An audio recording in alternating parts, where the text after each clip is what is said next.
Morning, this is Bravel. It's a bright, beautiful day out here. It's Tuesday morning. It's cool outside, but guess what? It's still beautiful, you know, and so forth. I come also to give you this encouraging word.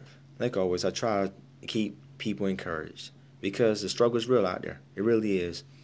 In my city, just of yesterday, they saying it was bomb threats and things like that. But you know what? God still kept us. Even our craziness, God still kept us, kept this city. That tells me right there that God is still sitting on the throne.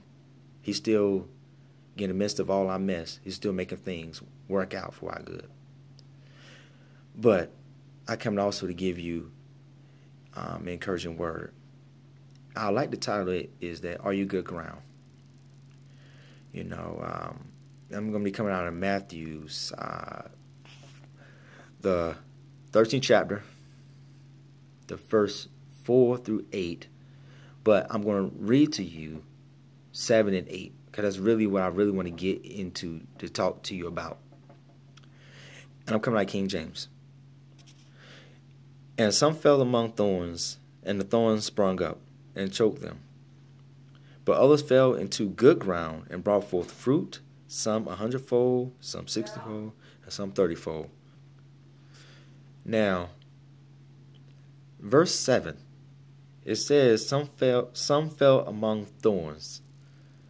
Now, let me back up. We're talking about the sower and the sower, which is the seed. The sower would have been the man of God, or woman of God for that matter, who gave you the word.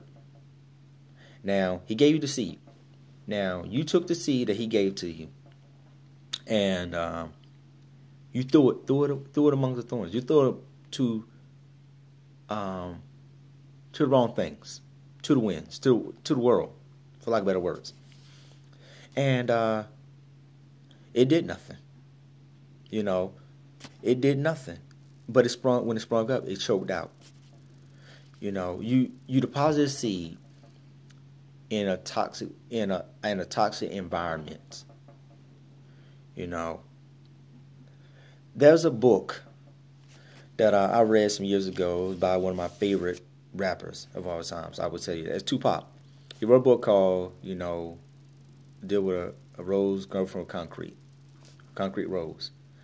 And they really can't happen, meaning that not the physical part, but you sowing it. I say all this is that you putting your seed in the wrong environment. Put it in good ground first and foremost.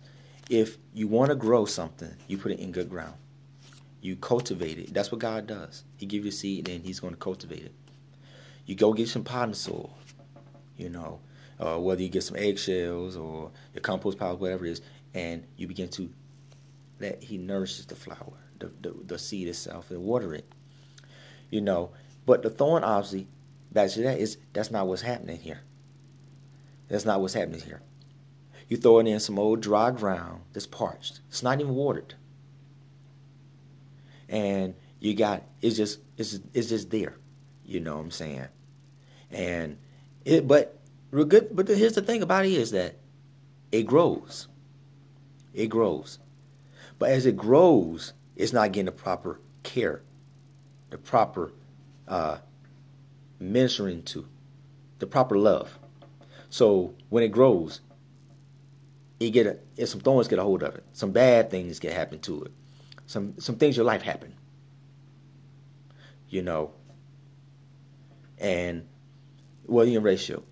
For girls that's single or guys where your girl, your man, they start tripping because you want to go to church all the time, and you don't want to love on them no more, like you used to.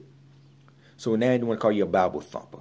They want to just toss you wayside because they're trying to choke that life out of you. They're trying to bring you back into what you used to do. But I tell you no. I tell you stand strong. Say no. That's not who I am. That's not what I represent. I represent the King. So continue to press your way. Understand that's what designed to do. That's designed to do. That's what the enemy's going to do. His design is to be that thorn to choke you out. That means to kill that seed within you. Because the enemy came but to kill, steal, and to destroy. Therefore, if he can do that successively, then he can put a stop to what God has for you on the other side of all the hell that you're going through. So I say to you today, be encouraged, be firm-footed, be strong, and know that God himself sits firmly on that throne and he sees you where you are. But if I could say, okay, let's say you did throw it, it's among them thorns. And it begins to spring out, it's supposed to choke out.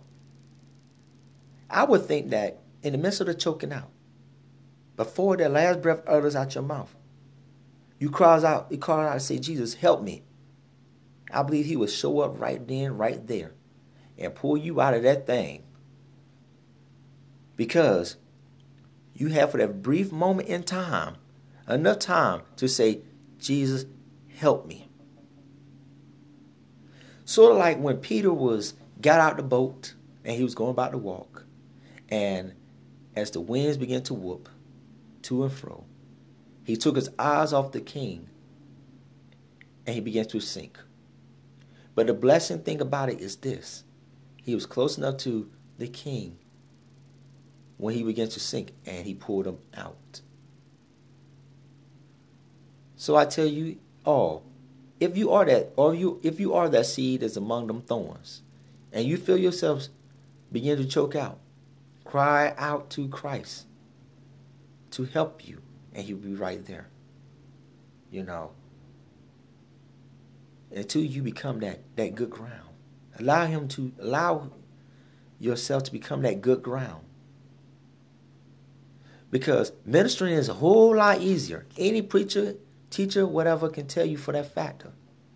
It's a whole lot easier to minister to the people if they are willing to receive it.